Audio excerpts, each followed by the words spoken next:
And good morning. This is the official greeting to our session. Yeah. I'm Alisa Stovall, and my colleague Jessica Binhack is here as well. And we're doing this in tandem this morning. She's actually here more to help me. I'm the one that needs the help. Oh no. But I'm I'm glad to have a knowledgeable colleague so that we can kind of share this. We really want to thank you, one, for making the time to spend with us here. We know what's going on every day in buildings and more that we probably do not know ourselves, because we're not where you are. We're supporting you as we can across the state. But again, thank you for taking a little bit of time. We've got about 90 minutes together today to have some conversation around the basics of behavior. If you are a behavior specialist, this might be entertaining for you, but the focus really is on those of us who maybe haven't had formal training or a lot of background or maybe many experiences addressing behavior with students, in our classrooms or in our buildings or whatever setting you might be working in. And so my goal for this session is to just kind of share some behavioral basics, nothing too big and scary, I hope, but something to get you thinking. And you should see on the screen right now, the resources and materials that I'm going to reference are available to you. If you like to work with Padlets, there's a place where we have all of the materials stored together. And of course, the label for this particular one is not the behavior specialist. So you can use the web address there and go to that Padlet, and everything we're going to use for the day is located there. Or if you have a device that has a scanner on it, you can certainly use that to use the QR code and find the same, you'll end up in the same place and get the same materials. So take a moment to do that if you want. And Jessica will be dropping this information into the chat again every so often. Yep, it is in there right now. So yeah, if you want to use the link, go for it. Perfect. Okay, I'm going to remove some of these extra messages on my desktop so I can now see what's going on. I thought I would begin though with a definition. So we're all starting from the same point. Sometimes kids' faces come to mind when you start talking about behavior, but I'm going to give you a dictionary definition first. So push that little face out to the side right now. I like the two examples here, or the way they've worded them, in that both of these definitions talk about a response. Behavior is the way a person acts in response to a particular situation. It can also be the response of not just one person, but a group or a species or to the environment. So there's an interaction. It's not as if behavior is random. It looks random, and there are times when we're in class with students or in a setting where it's like, I have no idea where that came from and why this is happening. But there is always an interaction. We may not see it, we may not hear it, but something changes, something happens to create the behaviors that we see and the behaviors that we do, because we're all in this. So I really want you to get that understanding that it's not random. And having said that, during our time together, I really want to invite you to kind of look through my lens. I'm not going to tell you how many years I've been doing behavior. Some of you may not even be that age yet, and that's okay. But I found that I always look for potential. Everybody has the ability to learn and to do something differently than they're currently doing or acting. So see potential, presume competence. We can learn different things. We can learn to do different skills and use different skills, and we can learn to know when to use them and when not to use them. So there's some competence that's always there, even though it may feel dark and seem like we're not going to get anywhere with this. Presume competence. We can all learn. And with those two pieces, seeing potential and presuming competence, our role and our opportunity then is to teach behavior.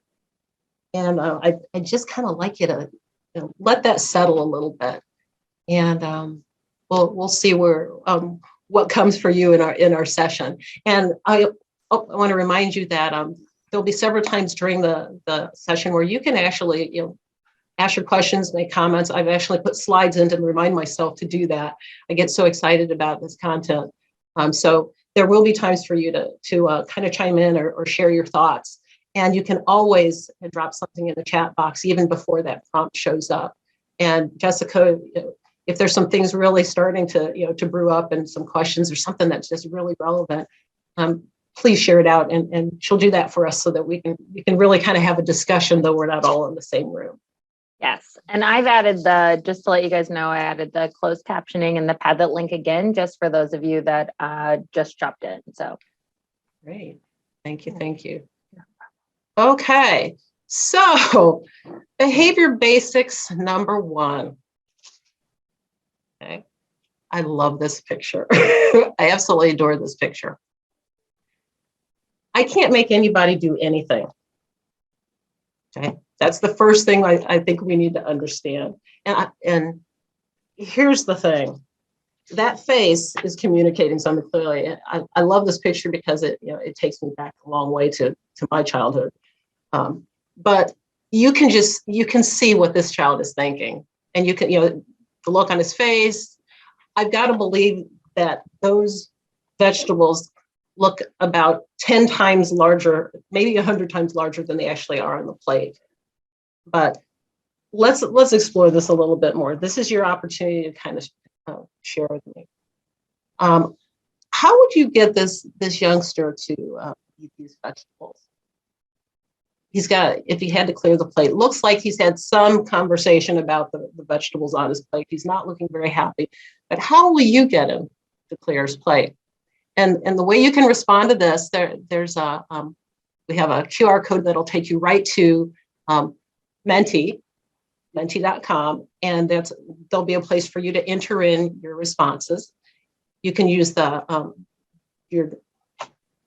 to speak clearly, Alisa. You can use your computer browser and go to menti.com and enter in the code that you see. And I want to point out that this is a new code. I had to reset all my codes this morning. So the one that's in your print document, if you pulled it down, is an old number, but use 214-925-91 and enter that in. And let's see what you come up with in regards to how can we get this youngster to eat those vegetables.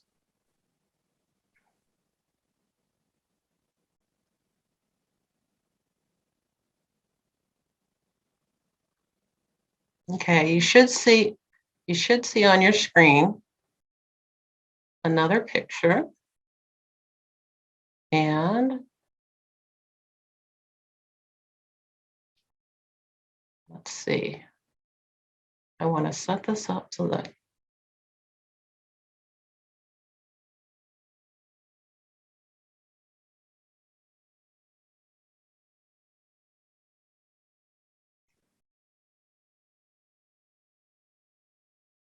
are you seeing the picture of him with the code at the top? Okay. Now I'm trying to make it move on to the next screen and it won't go for me because I'd love for you to see your responses. Okay.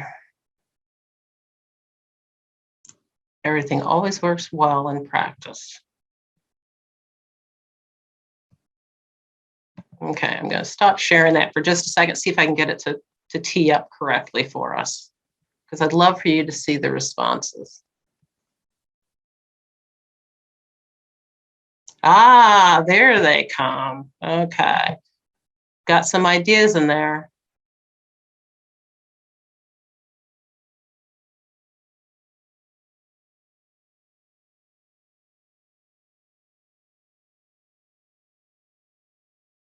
There you go. Can you see him now? yes. So,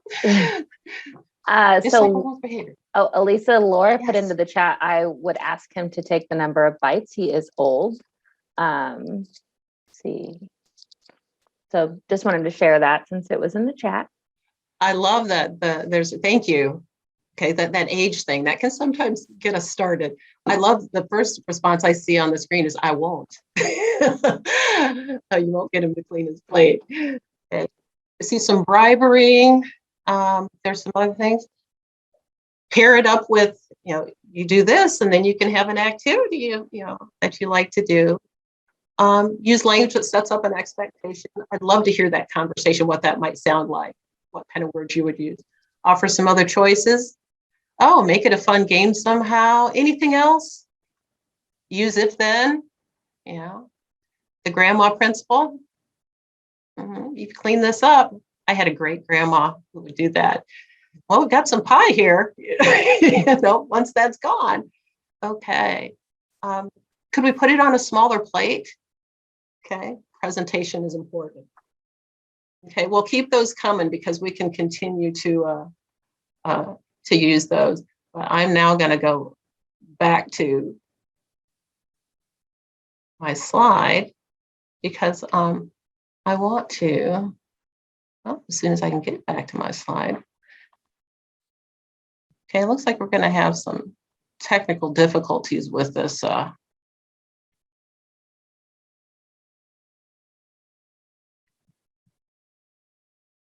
This sharing. Okay. But you know what? Impossible is something that takes just a little more time. Those are words to live by. There we go. Okay, so we're back to hey, all right. See, I learned that in teaching as well.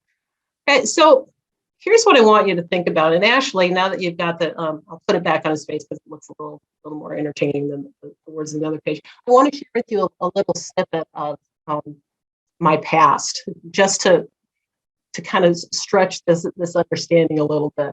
I grew up in a family where we had Sunday dinner, and every Sunday we had dinner together as a family, and there were always mixed vegetables.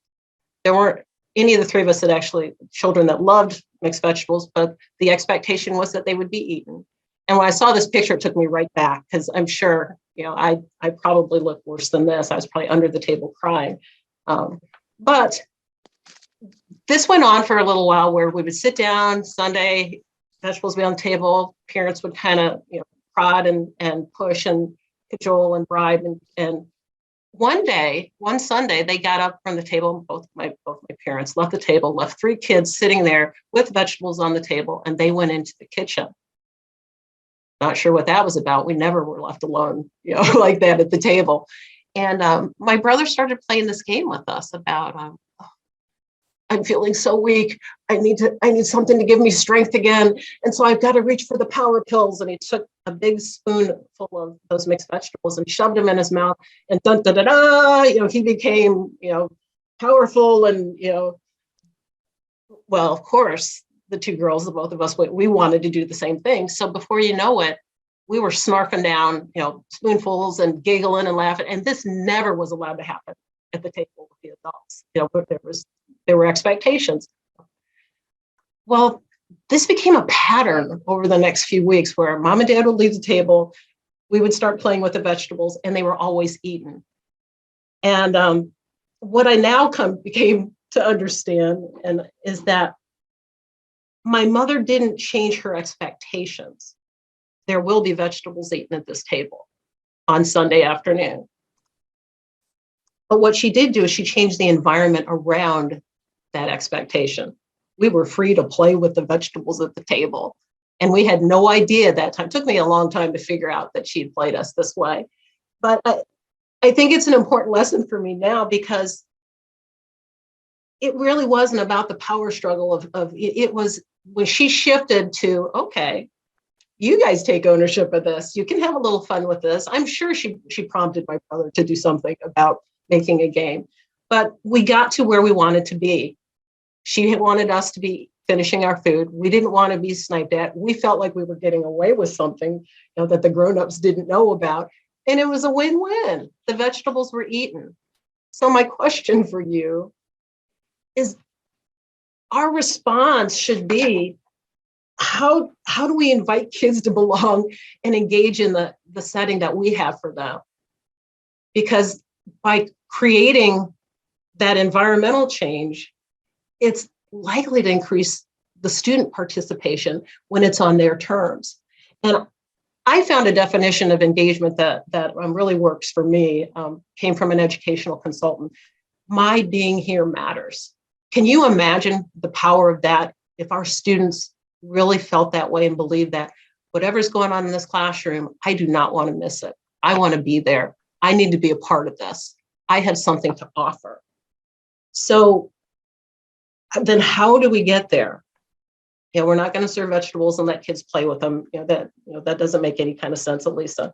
But how do we set the expectations in our environment and then create a way for students to own that and to want to be there? Think about a student that you have or a child maybe that you have in your world that cannot wait to get to a certain activity. Oh, it's Tuesday, I'm going to go to soccer practice. Oh, it's Wednesday, and I've got my choir practices. Or oh, today's the day in class that we get to do this because we do this every Friday. They can hardly wait to get there, and sometimes they're dragging us out the door to get us there on time if they're our own children. So how can we build that piece of energy and excitement? And not all of learning is fun and exciting, but again, we can change how we frame that environment to invite kids in so that they feel like they can't miss this. And so here's some things to consider. Again, this is not magical and way out there kinds of strategies, but how do you create predictability? We have schedules, we have routines. When we have routines, I would encourage you to have a signal for there's an interruption to the routine. Let me give you an example. In the classrooms that I worked with, they were self-contained programs for students with emotional behavior disorders. And I was sometimes the anchor for kids. If Ms. Stovall was there, then, the day was, at least we knew where the day was going to go, or we thought we knew. But there are times when I had to be out of class. And so on our schedule, there was a little sticky that we would slap up, or I'd have, if I wasn't there to do it for them ahead of time, I would have one of the other adults in the classroom slap that up there saying, Ms. Stovall's out today. And we had already practiced what that meant. That means I've got a meeting, I might be ill, something has come up that is so important that I can't be here with you. My preference is to be with you every day, all the time, but it can't always happen. So this is what we're going to do. I will give you the signal by having that put up on the calendar. And then let's talk about some things that you can do with that. Some people are going to be like, woohoo, she's gone. Others are going to really miss me, I hope. But there are still expectations around, we'll have a guest teacher. This is how I expect for you to behave. The routine will be the same in regards to you're still going to have math work to do and reading work and so on. So we kind of set it up. That was just a part of our routine. So when the routine changed, I know what this means. I can handle this because Stovall's already talked to us about these things and we've practiced it. That's creating predictability, in my view. Using visual or auditory prompts. I've been in buildings where when it's time for our reading time to end or it's time to transition to something else, music comes on. Nobody says anything, but the music comes on and kiddos get their little materials. And by the time the music ends, they're where they need to be for the next activity. Okay? They practiced it, obviously, because it was seamless when I saw it. But what a beautiful thing. Everybody understood it. New kids came in, we explained it to them, and so on. Worked for me. I think it worked for those kiddos as well. Think about grade level common vocabulary or school-wide common vocabulary that we can use. A good listener sits still and looks at the person talking. That was heard verbatim around my building when I was teaching in the classroom. So those types of things that create predictability for students. And then my favorite is active supervision, work in the crowd. That's another way to share your expectations with your presence. We've heard in our studies or teaching studies about proximity control, which seems like it's a very, austere and serious thing. But no, sometimes it's just wandering with a purpose. For me as the adult, checking in with kids. I became a building administrator in the middle of a school year, covering, for a colleague that had to leave early in the year. And the routines were going and people knew what they were doing, but I didn't know anybody's name. There were 1,000 kids in that school. And so I was very purposeful in just moving around the halls, talking to kids, getting to know their names. If they didn't know who I was, they knew at least I was going to be weaving through at some point. So maybe they were afraid of me. Maybe they wanted to see me. I don't know. It was junior high, junior, senior high. So, but it worked. Just moving around, actively engaging. I'm sure that prevented some things from happening. I'm sure I probably missed some things too. But it was just a way to connect. She's going to be coming around the corner in, another 2 minutes. So, even if that was their motivator. The other thing that became real clear to me working in a community where there was a great deal of diversity, calling students by name and pronouncing their name correctly, that goes a long way to building community and relationship.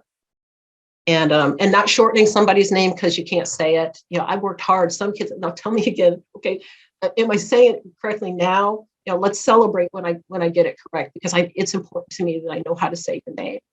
Spelling, I wasn't always so great on, but I could pronounce names, and that was important to my learners.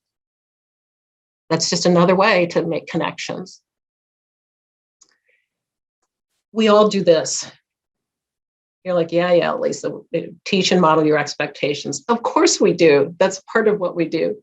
What I would encourage you to consider is ensuring that there are examples and non-examples. And this is a lesson I learned from a young person. I was saying the no, you can't do this here. Nope, that's not acceptable. And finally said, so what can I do? And I was like, oh, I didn't give him the yes. And so, what does the yes look like? These are the things that you can do. Okay, this is the no. It's easy for me to say the no, but it took a little time to say, okay, what can they do? What are my real expectations and how broad are those? Sharing that with your learners. Again, that's investing in an environment that's inclusive and supporting of your students. And then giving explicit feedback. A thumbs up doesn't really tell me what's the good part. I might get it, but I might miss it. So being very explicit.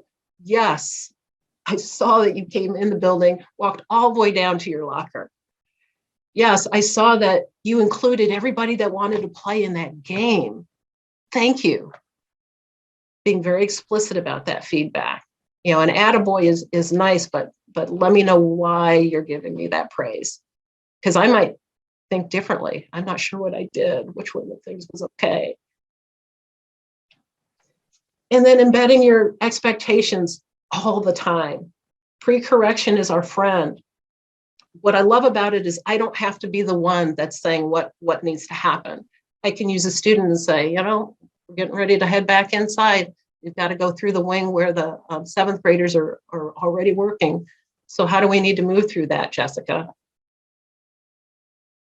And then if Jessica has the right response and can tell everybody what it is we need to do, fantastic, thank you, let's roll. And setting students up for the win. Sometimes I get a little pushback on this one, but what's the goal of instruction and learning? It's for kids to gain understanding. And if there's a student that was hesitant to participate, sometimes I would give them an answer ahead of time. And I say, this is what we're going to be talking about later on. We worked on it a couple of days. This is the question I'm asking, and this is the answer. I want you to have this, maybe the evening before, maybe the morning before the afternoon session. I give it to them ahead of time, depending on the student and their needs. And when it's time to roll out the answer, I'm going to look for you to respond. You can either answer, or if it's a little too close, give me the sign and I'll move on and we'll try it again, another time. But I want you to know that I want you to be a part of this discussion. You're part of this class. And I want to build some confidence. There are a lot of students who know things that they don't share. Or have you ever been in a meeting where you get a little bit fluttery before it's your time to present? It's like, I am a grown woman. Why am I getting all worked up over this? Kids do that too. And so we want to look for a way to build some confidence in them and set them up for the win. Okay. A couple more things, and then I'm gonna give you some think time. What I'm going to have you do is select one of those topics, one of those investment strategies, as I call them, from that list. And you might look through the lens of the level of students that you work with, a grade level, or a past experience that you're reflecting on, and maybe if I had used this one, and think about how you might build it to look in your current grade level or class, or even your building. And here's how we're going to do this. There is another Padlet out there. If you use the information on the screen, you can get to it. And I will take us all there visually in just a minute. But I want you to take an investment and then think about it. What one might you use, and how would you set that up and add that entry to the Padlet? And let's see if I can get there without too much difficulty. I've added the link to the Padlet in the chat in case you can't scan right now. Okay, I think I can get back to it this way. I'm not sure what's going on, but yay, I can. Okay, can you see the, yay? I love it when things work. There you go. And you'll see the directions are there in the blue and the kind of rose colored sections there.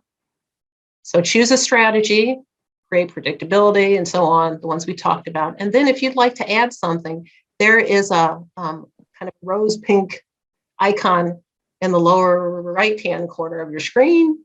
And if you click on it, it allows you to add something to this Padlet page. And you'll see that there are some responses that have already been posted. But what might you do? And take a minute, think through that. How would pre-correction look in your setting? And add those to the mix. You should be able to drop those in. And this link, you can come back to this later. And if you're not feeling like you want to put anything on, if there's a, Jessica, is there a message or a chat or? Yeah, if you want to drop some information into the chat, go for it. And I can share out from there. So yeah. So take a minute and do that. And let's see where this might go. If it's something that you want to think on and add something at a later point today, you can do that. This link will be active. Oh, I saw something move up there. Set students up for the win. Let me scroll up.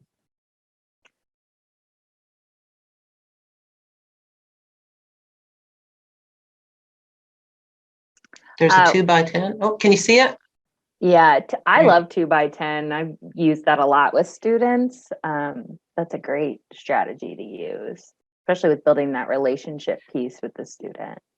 Do you know how many students don't have anyone that actually listens just to them? Right. There's a lot of business talk that goes on at home. Pick up your toys, time to eat, do this, and that's communicating, but it's not really a discussion or being listened to. Some elementary students, you're creating predictability.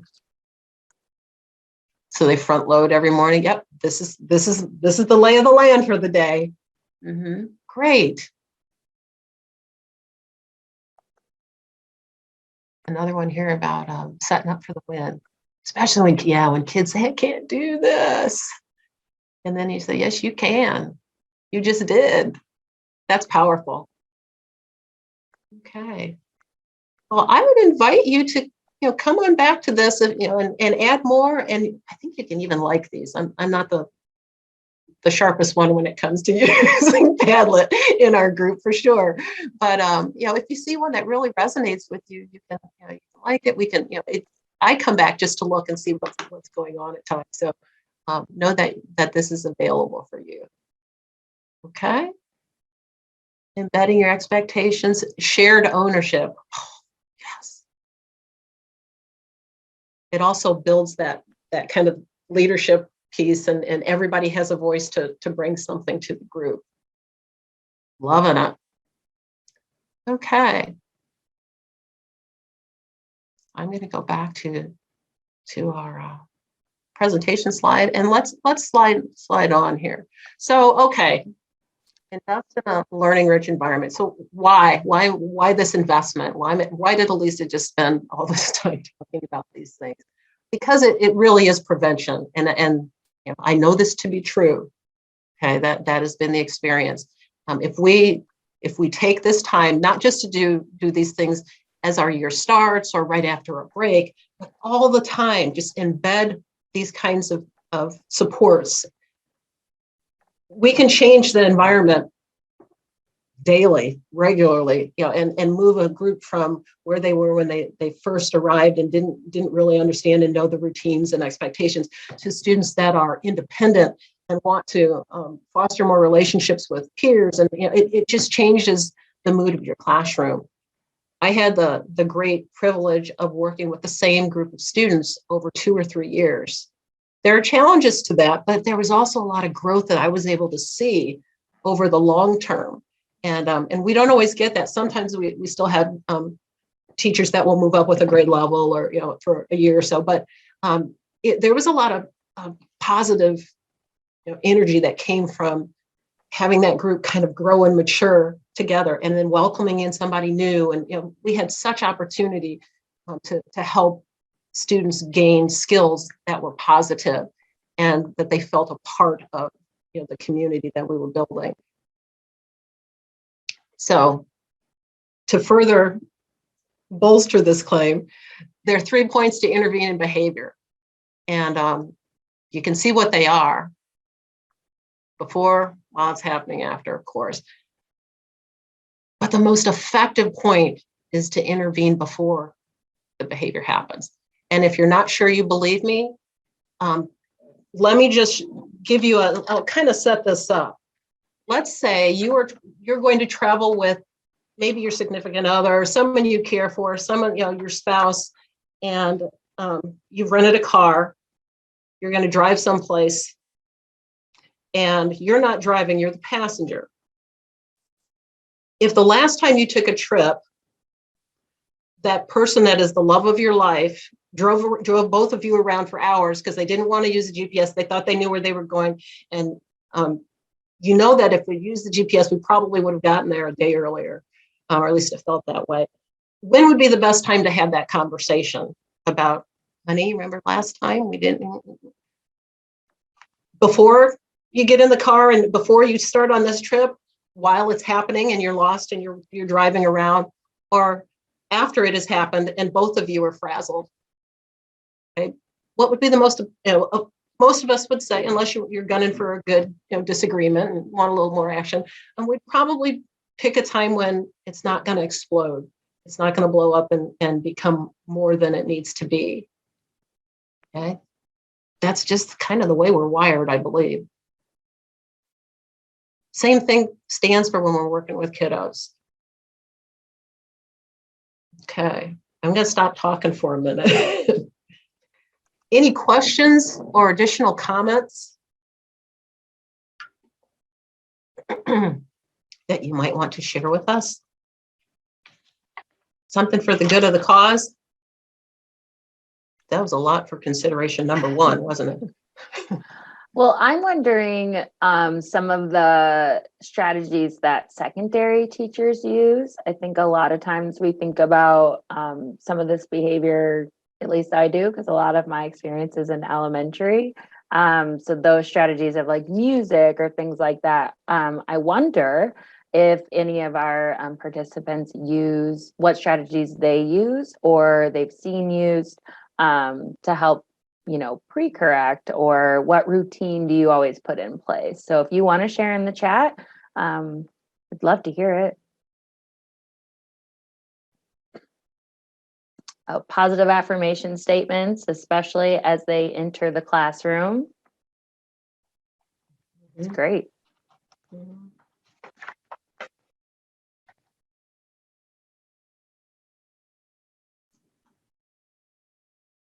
Wait time is wonderful. Yes. Yeah. That's something I always have to work on. Another one was checking for understanding as they leave with like an elbow bump, something like that. Mhm.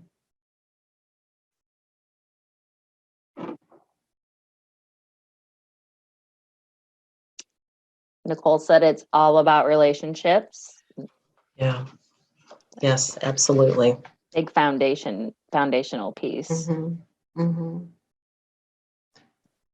Yeah. Katie, creating a routine so that the students know what to expect. So I know what works with all kiddos, but middle schoolers especially crave routine. Structure is huge for our kids, you know? I just need to know what's going to happen. Exactly. You know? So like every time they enter your classroom, they're doing the same activity, or you know exactly what's set up. And I think if it changes, like you were saying, Alisa, like letting them know ahead of time that it's going to change is huge. And Go ahead. yeah. No, I was just thinking, and sometimes you can't let them know ahead of time. So if something comes up as an emergency, I'm going to make sure that we're going to handle it the best we can. Know that too, because I can't foresee everything that's going to happen. That's just not realistic. So, but know what's under. We're going to take care of it. You're going to be safe. School will go on. Whatever it is that students need to know, so it doesn't just fall apart. Yeah. Tara shared that using restorative practices at the secondary level, like she said, it gets looked over, but it's such a great practice and creates a sense of belonging and accountability to each other. Absolutely. Mm-hmm. Good stuff. Yeah. Good stuff. Offering the opportunity to repair the harm is huge, because a lot of times our kids just work right off of impulse. So not thinking before they act. Nicole said routines are wonderful. We also pre-teach how to handle when things don't go according to plan, which is a life skill. We sometimes model that, don't we? Yes. Katie brought up that anxiety is such an issue in middle school and routine helps. And, in routine, we can kind of stretch a little bit, because we know every Thursday, Mrs. Stovall's going to have us do a vocabulary activity. Now, it doesn't mean it's going to be the exact same activity every Thursday, but it will be a vocabulary activity. So, you kind of stretch them a little bit, but there's still that, the structure is there. Right. And then sometimes you can drop something different in. They're like, what? and if they're with you and they're confident, then we can do something every once in a while, just mixing it up today. I'm feeling like, and if it's not working, not being afraid to back out and say, whoa, this is not okay right now. We've got to stop this. We'll try it again next week when you're a little older, or that was a bad idea, my fault, however. Yeah. Haley said, with that a visual schedule could be helpful. I know we use pictures at the elementary level, but a simple breakdowns of what to expect at the secondary level is helpful. Oh, and a free, I'll look at that up. Go ahead. Sorry. Oh, okay. Well, let's thank you for those comments, and I don't know that we had any real questions in there, but that's okay. Thanks for sharing. And we'll move on to our second. There's only 3. Did I not tell you there's just 3 basic considerations, just so you're not, oh my gosh, she's got 8 more to do. That's a lot of talking, Lisa. So let's go on to the next one. Behavior basics consideration number 2. Behavior is communication. It's always saying something or sharing something or revealing something. And just to kind of help us work through this one, I've got 4 pictures here, and each one of them is saying something. So I want you to take a moment, and 1, 2, 3, 4. And if you want to jot down what you think the child's or the young person's behavior is saying in each one of these pictures, we'll see what we get. We'll see if we match up here, because I'm gonna share what I believe the behaviors are saying. So if you want to jot down something beside a 1, 2, 3, or 4, this is your moment to do that. We've got Miss Missy with the basketball, number 1, and quite an expression on her face there. We've got this little cutie pie, number 2, that has a little stuffed buddy. And so it looks like a donkey, maybe Eeyore or something. I don't know. Then we got the student with their head on their desk in picture 3. And in picture 4, we've got a young lady in front of a computer. And then, I kept saying before, I forgot there was a 5th one here. It was underneath my marker. She's got something to say.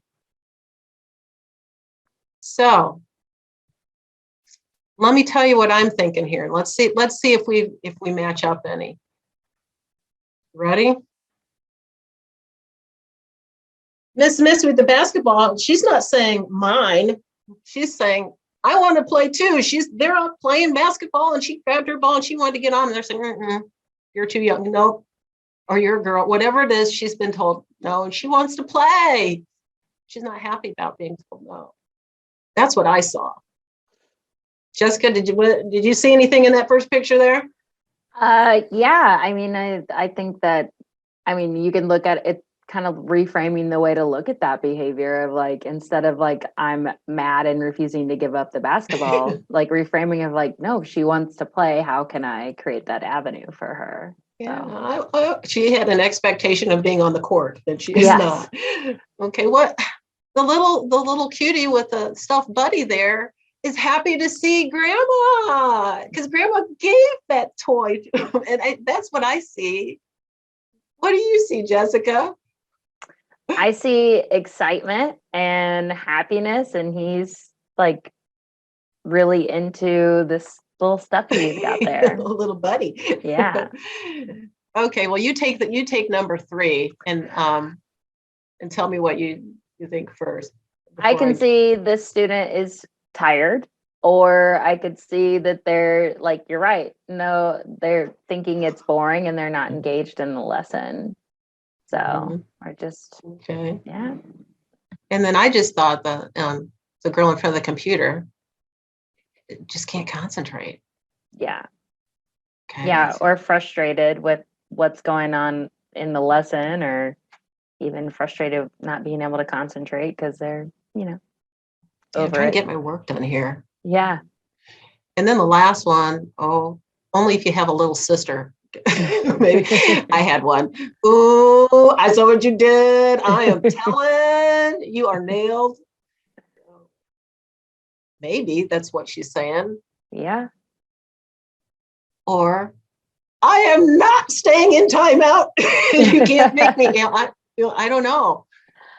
I mean, she also shows a little bit of surprise, similarly to the little boy that has the stuffy of like, I'm so excited. Like I dropped my stuffy and just excited. So it could be 2 different things, right? Absolutely. Or a few. Yeah. And that's that's the rub with all of this. If we don't really know our students well enough, and that whole engagement and getting to know, sometimes we misread what they are actually telling us with their behavior.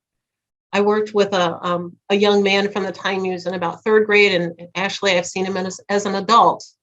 And when he is reprimanded, he smiles. It's like a nervous reaction, so he'll smile. Do you want to guess how that went over in middle school?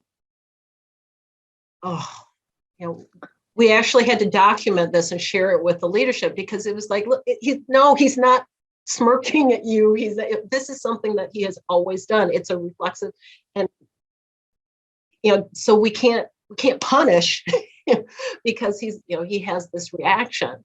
Now we also had to work with him on, you need to be aware of what you're expressing to people, because they can misread your cues and think you're being a smart aleck, or that you're disregarding what they've said. So there was a learning piece on both sides.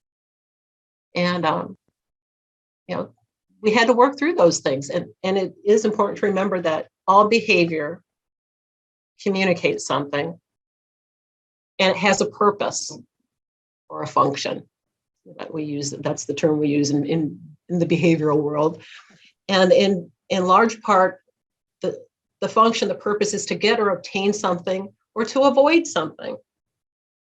And it's not as if we're placing, saying one is good or bad. It's just that this is what is being shown through the behavior they're using. It might be, sensory or something that I have a need to fulfill, or attention. It might be an automatic reaction, that's just within this individual's range of skill. It might be a tangible item or to control a situation, or just the opposite as you work to avoid or escape. Attention could, you may want it, you may not want it. You may want that sensory stimulus, you may not want that sensory stimulus. You may want to be social, you may not want to be social. So these are the broad strokes of that behavior piece, but all behavior serves a function. So we're thinking about. And again, our response in that instance is to build relationship. Okay. Now, you may have many, many ideas about how we build relationships with kids, and I'd love to hear from the group, the types of things you're doing. Got a few suggestions here that I'd like to think about a little bit. How can you get to know your students away from the classroom? And that doesn't mean, it doesn't always have to be a home visit or something as formal as that. I actually probably wouldn't eat in the cafeteria. That's the best diet plan in the world, in my opinion, to just, especially if it's little ones, but passing through the cafeteria during lunchtime and just, saying hello or, acknowledging students. If you have an opportunity to attend an extracurricular activity, I love music, so I wanted to go to the music performances, and that might be something that I can do some nights of the week. I check my schedule and see, and so then I could enjoy the music and see my students and other kids in the building that were performing. That gives us a connection. Extracurricular activities, ball games and things, many times, we volunteer at those things, and that's a way to kind of show students that, you recognize them outside of the classroom. If there's a way to meet in small groups, some schools will have houses or tribes, or what, they call them different names, grouping students together that regularly so that they can interact. Do some community service, and it doesn't have to, especially in these days, it doesn't have to be something that's away from your building.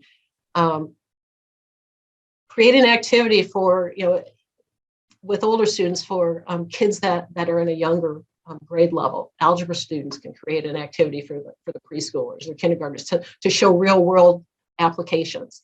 Okay, that's a win-win. You're working across grade levels, and you've got your older students showing what they know. But create connections. And I'm sure that we could come up with a long list again of different ways to create connections. The point is to be intentional about it and weave it into what you're doing, because that builds your understanding of your students and their understanding of you. And so then when there are difficulties, you're working from a different level. Okay. So here's what I've kind of talked at you for. Fostering relationships, being explicit and modeling, being intentional, even about how you set up the room. Okay, it was like strategic planning when I got a new student. Okay, camera from there, we got to have a path to this. But think about how you want to group your students, even if you're not worried about their behavior with each other. But what are the types of activities that you're doing, and how can I easily set up the room to do some of those or not? How do we build that safer, more predictable environment? Okay. And again, is there anything else that we might want to add to that? And I would say yes. This is the last consideration, and I'm going to give you some time to again ask questions or comment after this piece. But I want to share with you, this is some of the work that Terrence Scott and Jeff Colvin have done around behavior escalating in a predictable manner. And I'm not going to get all technical on you. I just want to, we all do this. I'm just going to describe our behavior. Everybody goes through this cycle. Some of us move more quickly through this cycle than others. Sometimes we slide right through one of the steps and go right to the peak, but everybody has this process within them. Behavior always start, well, it doesn't always start, it can start anywhere in this continuum, I guess, but there's a calm. And the calm is the only part of this process where we can actually learn. Our bodies are ready to learn. They're ready for engagement. Our senses are receptive. And that's the state that we want our students to be in when they're in class with us and when they're learning and working on things. Calm. Somewhere along the way, there's a trigger. And a trigger is simply something that interrupts the calm. It could be a thought. It could be a sound. It could be a smell. It could be internal or external. But something kind of pulls us off of our focus or that calmness that we have. And if that trigger continues to disrupt our calm, it can become agitation. And agitation is the point where now all you can focus on is the trigger. Everything else starts to fade out. It's gone. We may perseverate on it. It's like somebody following you and you keep looking over your shoulder, and that agitation can build. It can be internal or it could be external. So we may not see those signs very clearly when a student or an individual is at the agitation stage. What we do notice is when the acceleration starts, because that's when there's more energy and the actions will speed up and as they take on more energy. And it can build and build and build if it's not diffused to a peak. And the peak is when we're probably going to call that the point of losing control. Okay, oh, that's it, I've had it. Or if it's the point where the most severe behavior that an individual is going to show is going to be at their peak. So if I'm going to hit somebody, that's when I'm going to hit them, when I'm at the peak in this behavioral cycle. If I'm going to scream, that's when I scream. If I'm going to cry, whatever it is, this is where all that energy has built up and something happens. Okay. It's often disruptive sounds or feels, but again, this can be internal as well. It's not always obvious with every single individual we see, but we're all moving through that peak. So maybe they're moving more than they usually do, or they're making more noise than they usually do. Okay, that could be the peak. It stays there as long as there's energy for it. And then de-escalation begins, and that is really where the energy starts to fade. The catch is the energy can fade and continue to fade, but sometimes we can move right back up to that peak. So there can be a bit of a bounce between that highest point and starting to settle. Have maybe you've experienced someone who they were upset, then they kind of said, oh, then they got mad again about it, or then it crossed my mind again, or so there can be some tension between that peak and de-escalation. At some point, it will dissipate. The energy dissipates, even if it's slowly.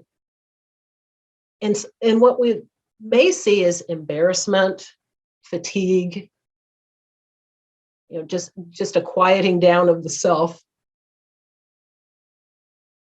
And if it continues to de-escalate, then the final point is recovery. And that's where that energy that started with the trigger decreases. The cycle has ended. And we're able to return to our activities or whatever it was we were doing, or the work that we had, and things kind of level back out. So why in the world am I telling you about this? And maybe you had an individual in mind going up and down this process with me. I'm telling you this because I truly believe that our response matters. Teacher behaviors influence student behaviors. Parent behaviors influence their children's behaviors. Spousal behaviors can, there's always that interaction. But when we put this in the school context, what I do matters in my school space.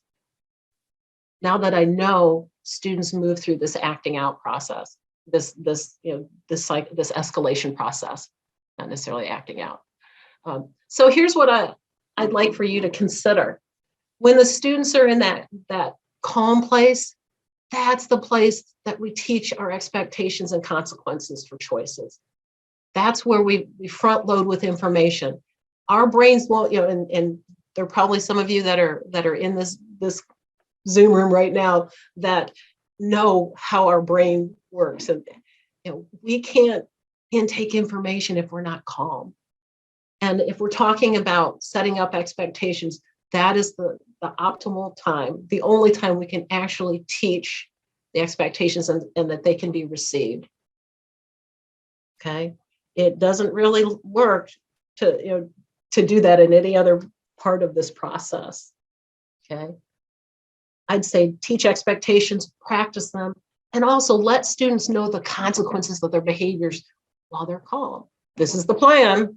This is how it works here. This is what will happen. And you have to do that more than once so that it really is learned. Okay, so some kids find comfort in that. I know if I lose it, Miss Stovall's going to make sure I stay safe. No matter what, she's going to keep me safe. She may say, no, I can't do that. And there may be consequences, but there's only two reasons I ever had rules in my class. And I always told my learners this: it's to keep people safe and so you can learn. And I could tuck just about anything under those two banners. So that happens in the calm. Okay.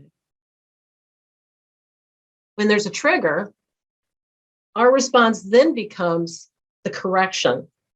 It's like I'm coaching. I'm reminding that, okay, this is when you need to use your words. This is, and I'm trying to pull them back from focusing on that trigger.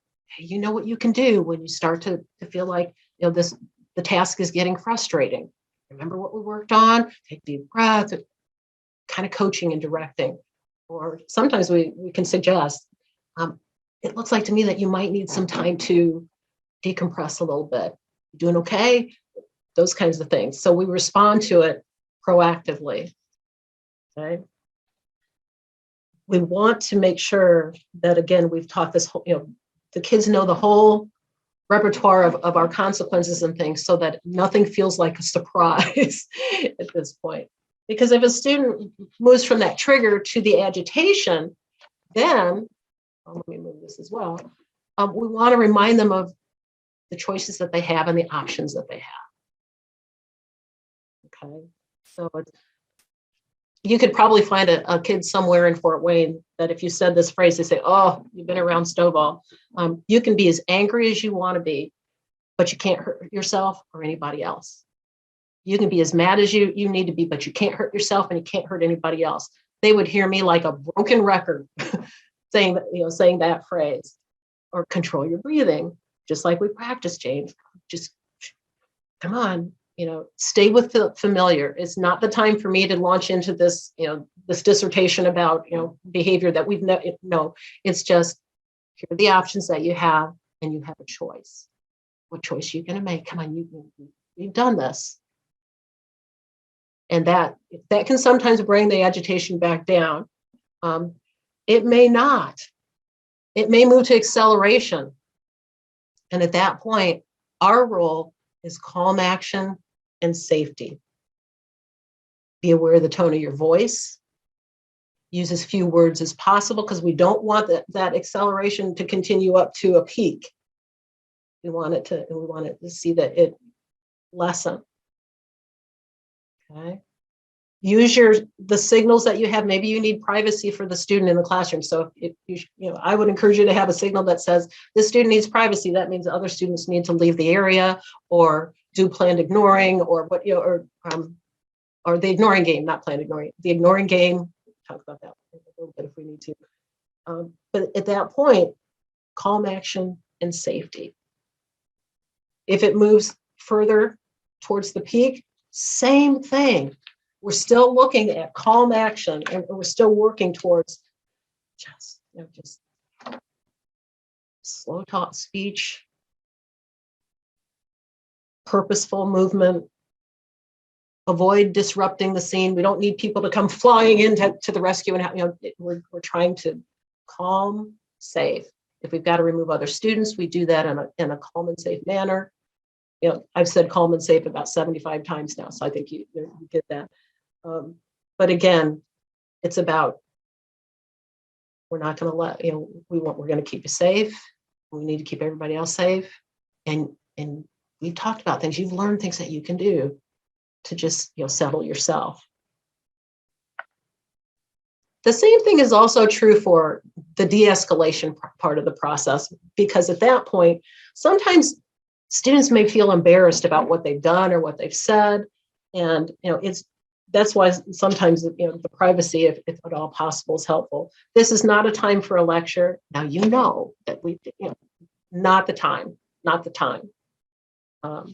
This is time for letting the energy fade. Some kids are so wired and so keyed up, they'll fall asleep, or they need to just rest a little bit. It's an emotional, diffusing of the emotions, I guess would be the best way to say. Just letting it go. And it's not about consequences here. It's not. Nope. It's just calm down. We want everybody safe.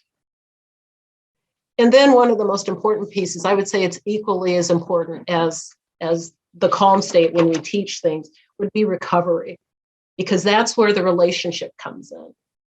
You've got to reassure that, you know, I have unconditional positive regard. Every day is a new day to start over. It's just like when I walk to the mailbox and get the mail, and I go out, I let the door down, go to the mailbox, come back up, open the door. There's my dog greeting me like she hasn't seen me all day. And it's like, it was a 2-minute walk to the mailbox. You know, unconditional positive regard. Every time your dog sees you, do they wiggle and they look joyful about having you around? That's kind of what we're going for here. I don't want you wiggling, but it's just acceptance, reassurance. I am so glad you are here. You are part of this class. If you can't say I'm so glad at that moment, then don't say it. You know, be honest. But you know what? You're a part of this classroom. You're part of this community. Things are better when we can learn and work together, and you're here. Okay, sending that message that we have a positive relationship and that we may have to, though maybe consequences, and there probably will be, but this is not recovery. That's not when we're talking about consequences. We'll talk about consequences when we get back to calm, because remember, that's the only time that we're receptive to learning and taking things in. Recovery is just reassurance, reestablishing a connection. And I'll be honest with you, sometimes recovery can't happen right in the moment or right at the end. You may need some time, you may need an overnight, and that's okay. You know, sometimes we need to have time for ourselves to kind of get back to a point of, you know, I need to settle myself so that I can address this appropriately, because there is a relationship. Most students don't just leave and go away and never come back. And we don't want them to feel that, you know, that's abandonment. You know, if once we get to the calm and we talk about consequences, there may be consequences where the student is away for a while, or it may change things, you know, from here on out. But your connection needs to end on a more positive than the end of a cycle of escalation, if at all possible. So well, let me stop before and let's just see if there are any questions or comments, because I've jabbered at you for a while here. Anything in the chat, or anyone have a comment, a question about this process before we move into planning our response? I'll go back to. Nothing in the chat yet. Okay, well, we can give you a minute. I was going to just take you back to the diagram there, or the visual. Hopefully this isn't new information, but just, you know, and if you want to read the actual article, I think the references is in your materials. Terrence Scott and Jeff Colvin, they've done a lot of work, and actually Dr. Scott has been here in Indiana and done some sessions around this idea. So those are probably in our archive of videos on our YouTube channel. Yes, Tara, his book, Teaching Behavior, is amazing. And he'll be Yes. at Focus on Inclusion, too, our conference that's coming up next month. Yes. So, Yeah, teaching behavior is, that's my go-to. I'm looking at it right now. Like, oh, there it is. Yeah, and he also has it's more a research-based book, teacher behaviors, student behaviors, where they did a lot of observations on that exchange of behaviors in the classroom and how they are related. And it's just fascinating because thousands of hours spent in classrooms observing what teachers did and how students responded, and smart people stuff. That's what that is. I know that like one thing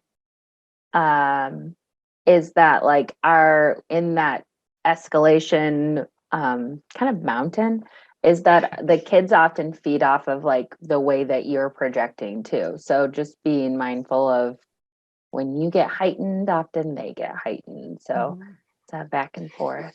Yeah, and it's human to get yourself going too. So sometimes you need to know when to kind of tag out and let someone else, and that's okay. It doesn't mean there's anything wrong with me or you. It just, and depending on the student, I had the luxury of teaching for the first time with two co-teachers, and we were in a inpatient unit. But the beauty of it was that one could take the lead, the other two could fade back, and then if it's like, no, you need to take, we had that ability to kind of take care of ourselves. And even if you don't, co-teach, having a way to, I need to tap out for a little bit, or this, I'm not in a place where I can do this in this moment. That's okay. It's how we, what we do with that, and how can you remove yourself safely so that it doesn't continue to escalate or whatever needs to happen. That's just being human, and we need each other to work through these things. So having a plan, for how are we going to make that happen? If I look like it's time for me to go, or if I come in and I say, I got this, do you want me to take it? And you can say, we can do that. There's safety in numbers. We have to take care of ourselves too. So in planning all of this, one of the things that I found that's been really effective is teaching students how to deal with their known triggers. If I know it sets me off to do this, and I've got some things in my pocket that I can try to do, that's a learning curve for students and for adults. Okay.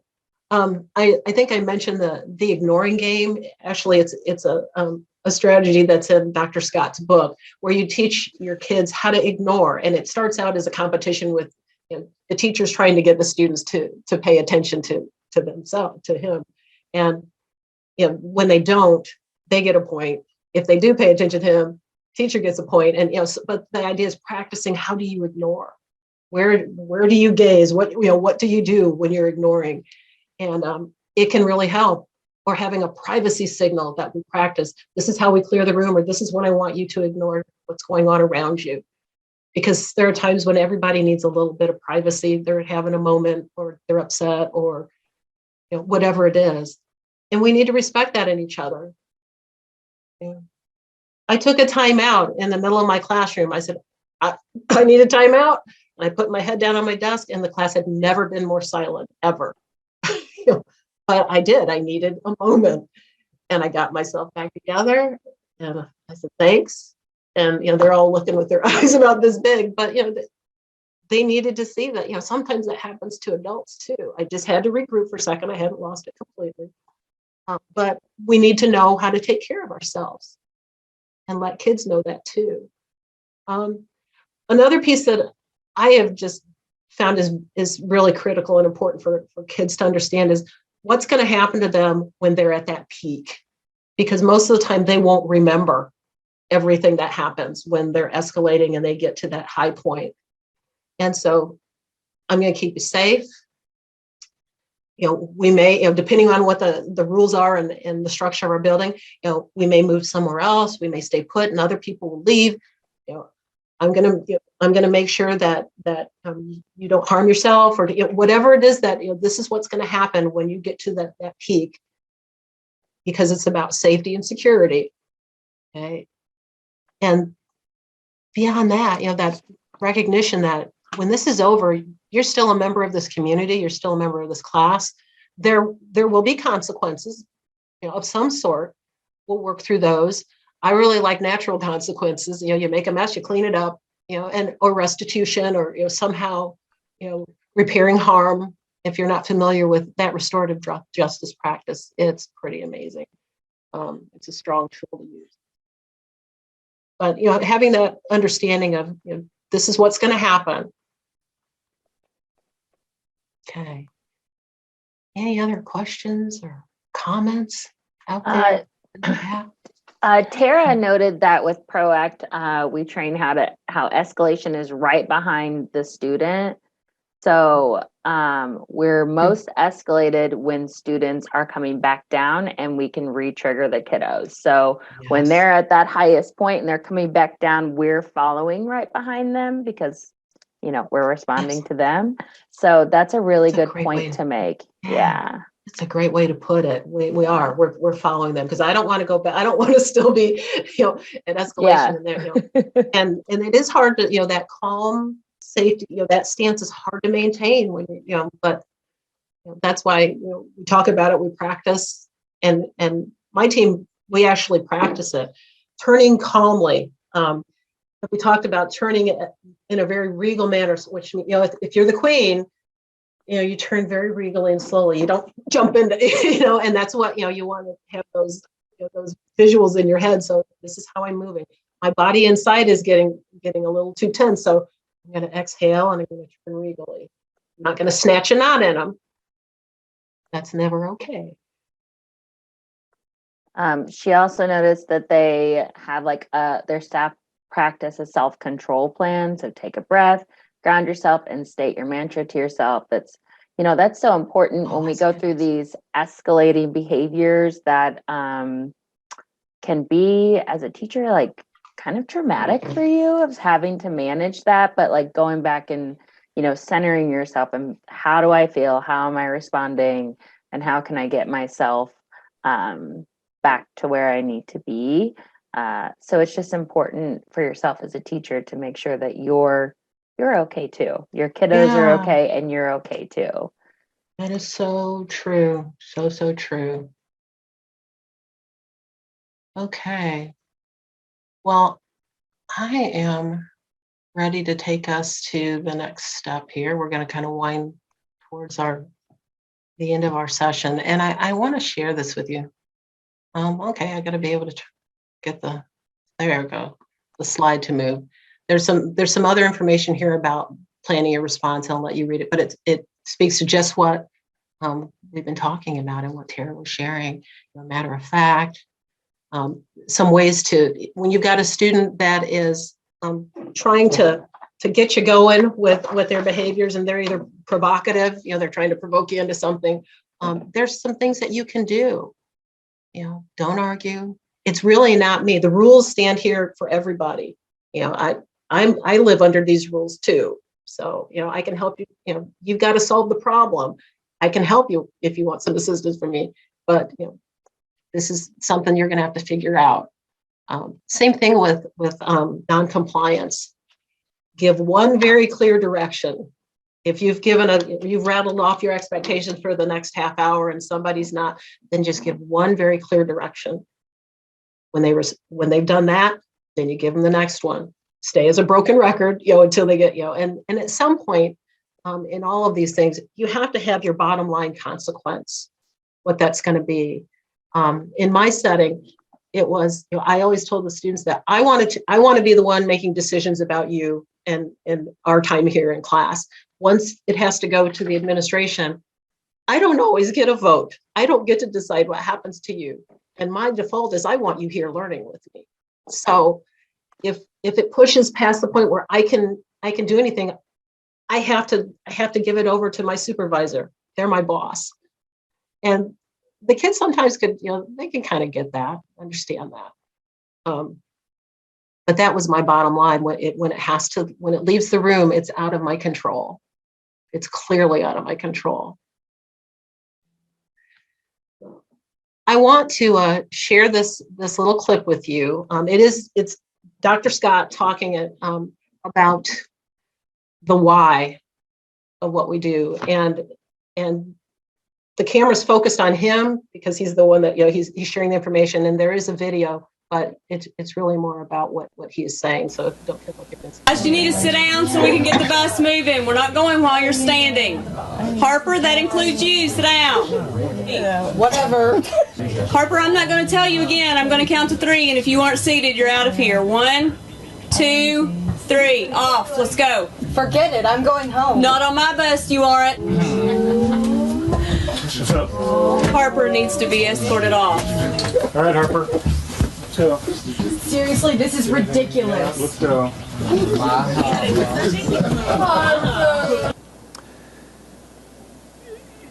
There are these kids out there, like Harper, that if I'm being totally honest, I'd have to say, I kind of enjoyed watching her get kicked off the bus. She is super obnoxious. You say something to her and she says the snottiest, surly remark, and there's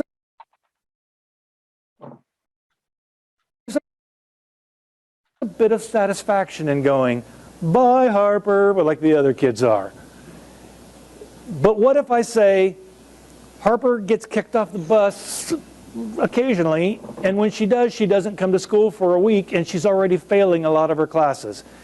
Then it kicks back in, oh right, I'm the adult here. And my job is to make the kid successful, even though I find this kid very annoying. My job is, how could I set her up to do it right, even when it's more pleasurable for me to see her do it wrong and get punished.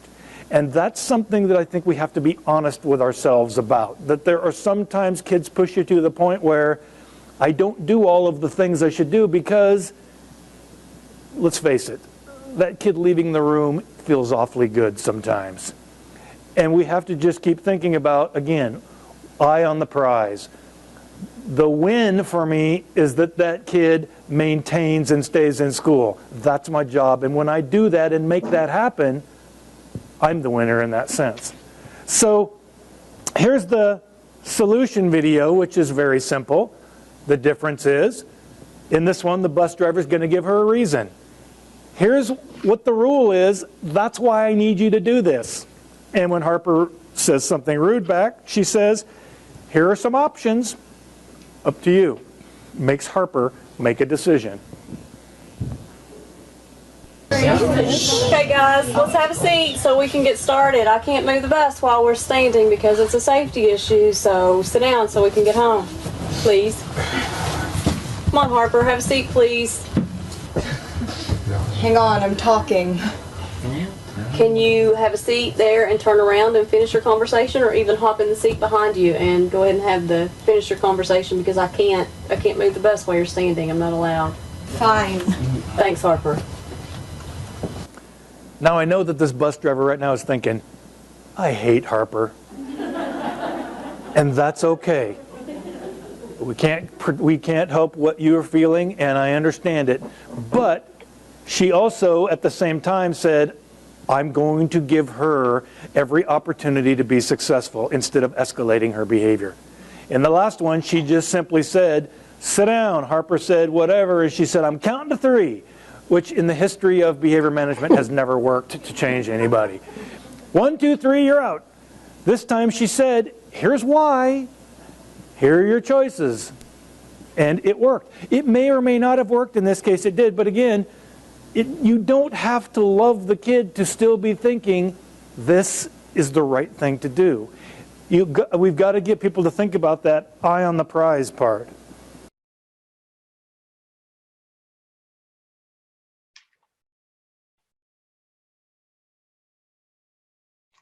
give you a moment with that.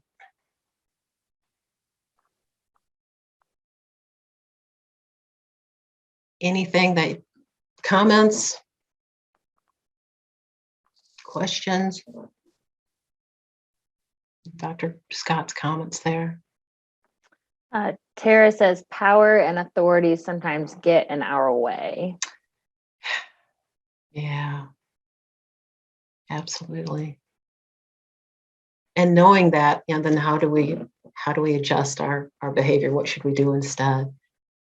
That's a behavior, that's a skill we have to develop. Yeah, kind of going back to the escalation slide in that conversation about, how are we feeling at that moment and checking ourselves of how are we responding to this. And that Mhm. power and authority, I think, falls into that area as well. Absolutely. Any other comments or thoughts? It does make me chuckle a little bit when, because there are some honest feelings about dealing with kids and acknowledging that. But that eye on the prize, boy, that just went straight to my core. Mm. Emily says having a relationship with those oppositional students goes a long way. Absolutely. Yeah.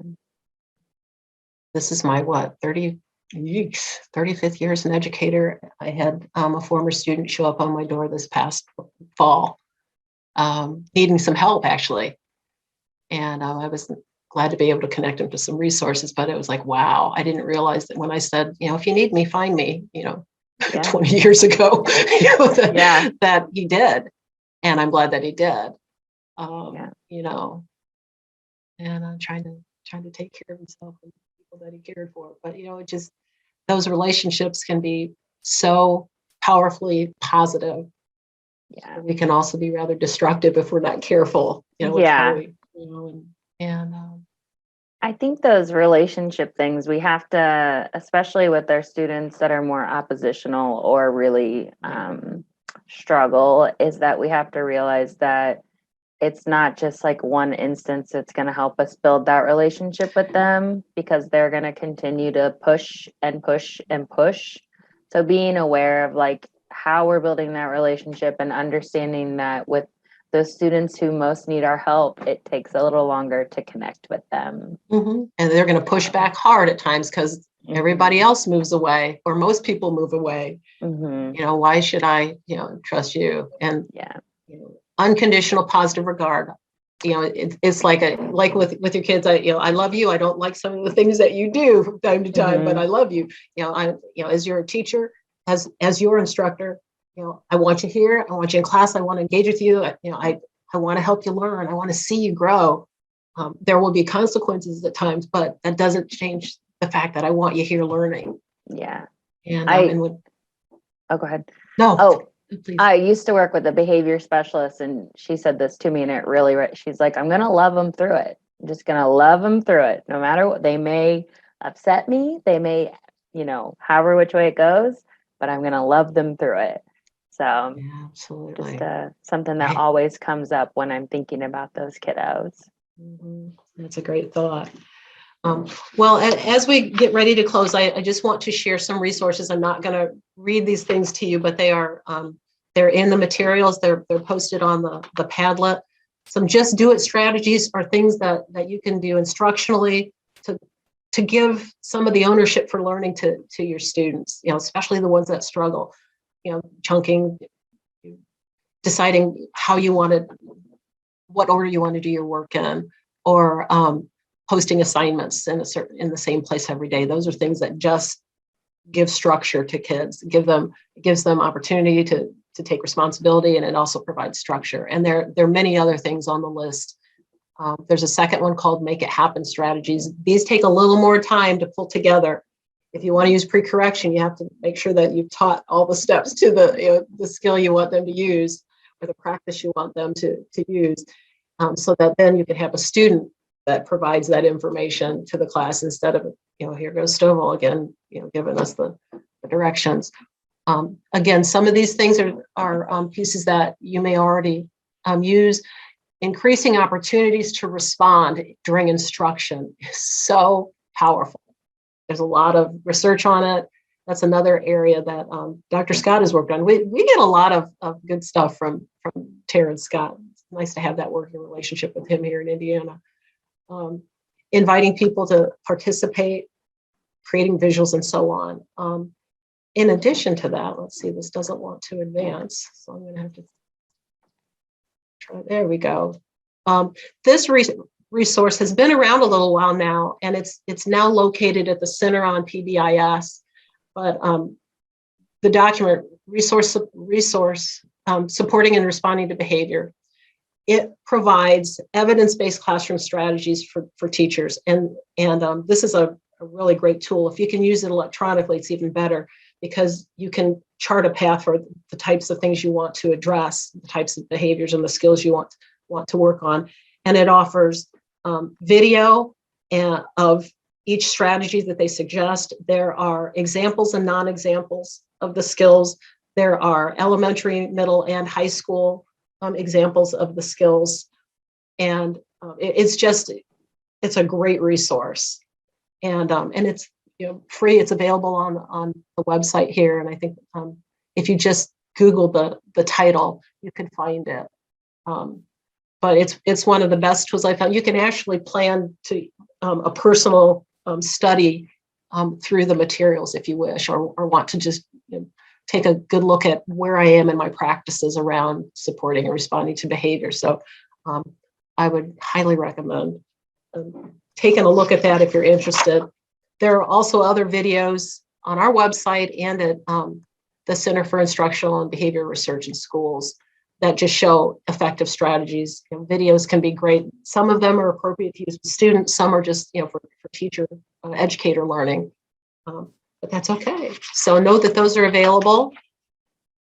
And one last opportunity, if there's questions or a comment that someone would like to make, we're right at the time where I've got to wind things down. Anything for the cause?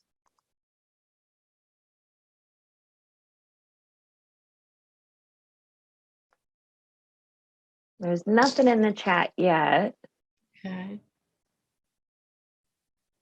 Well, and you can hold that, they can, if there's something that comes up, I just want to make sure you know that we do have an evaluation that's online. You can go to our website, indianaiepRC.org/eval, or you can scan it with the QR code. Would really appreciate your feedback. We want to make this time meaningful and useful for you, the practitioners out there in the field. I'm a step away from that now, which I miss it every day, but I like what I do.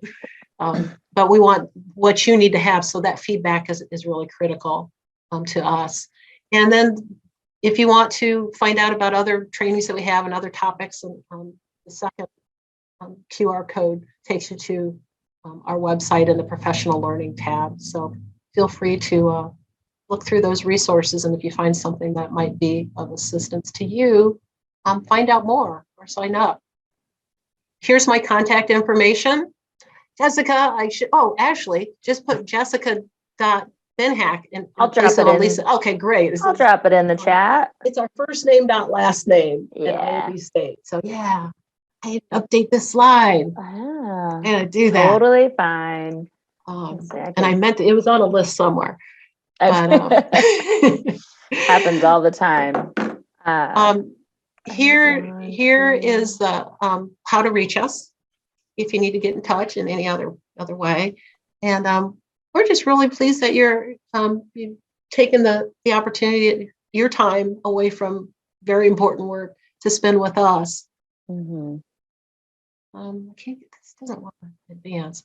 We are part of the Indiana Resource Network that the Department of Ed supports. And so we are grateful for that, as we get to spend time supporting you in the work that you do. And we kind of like doing that. So appreciate that opportunity. And were there any other chats there it looked like there might have been something else that came up. I'm going to go back to this. Nope. I dropped my email in there too. Okay. And my phone number, which I did not do a really good job of typing, but 812-0298-6094.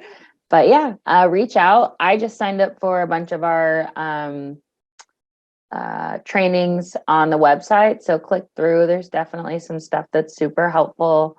Or if you just want to learn more about different topics. So Well, thanks again for being with us today. Please be well. Thank you for taking care of our learners across Indiana. It's important to us, and it's critical for them to have educators that are committed and working on their behalf. So thank you.